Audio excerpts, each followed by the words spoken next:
ಇನ್ನು ಯತ್ನಾಳ್ ಅವರ ಉಚ್ಚಾಟನೆಯ ಸುದ್ದಿ ಹೊರಬೀಳ್ತಾ ಇದ್ದ ಹಾಗೆ 2 ದಿನದಂತ ಪ್ರತಿಕ್ರಿಯೆಗಳನ್ನ ನಾವು ನೋಡ್ತಾ ಇದ್ದೀವಿ. ಏನದು? ಒಬ್ರು ಬಹಳ ಖುಷಿ ಪಡ್ತಾ ಇರುವಂತವ್ರು, ಒಬ್ರು ಇದನ್ನ ವಿರೋಧಿಸ್ತಾ ಇರುವಂತವ್ರು, ಇನ್ನೊಂದು ತಟಸ್ಥ ಬಣ ಹೈಕಮಾಂಡ್ ತೆಗೆದುಕೊಂಡಿರೋ ನಿರ್ಧಾರ ನಾವೇನು ಹೇಳಕ್ಕಾಗಲ್ಲ.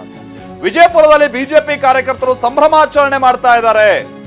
ಪಟಾಕಿ ಸಿಡಿಸಿ ಪರಸ್ಪರ ಸಿಹಿ ಹಂಚಿ ಸಂಭ್ರಮಿಸ್ತಾ ಇದ್ದಾರೆ ಬಿಜೆಪಿ ಕಾರ್ಯಕರ್ತರು.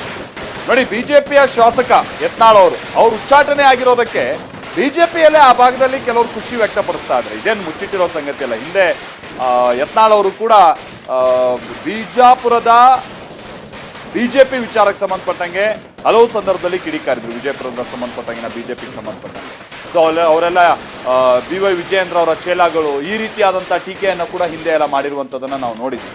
ಸೊ ಈಗ ಅದೇ ರೀತಿಯಾಗಿ ಕಾರ್ಯಕರ್ತರು ಅವರ ಉಚ್ಚಾಟನೆಯನ್ನ ಸಂತೋಷ ವ್ಯಕ್ತಪಡಿಸ್ತಾರೆ.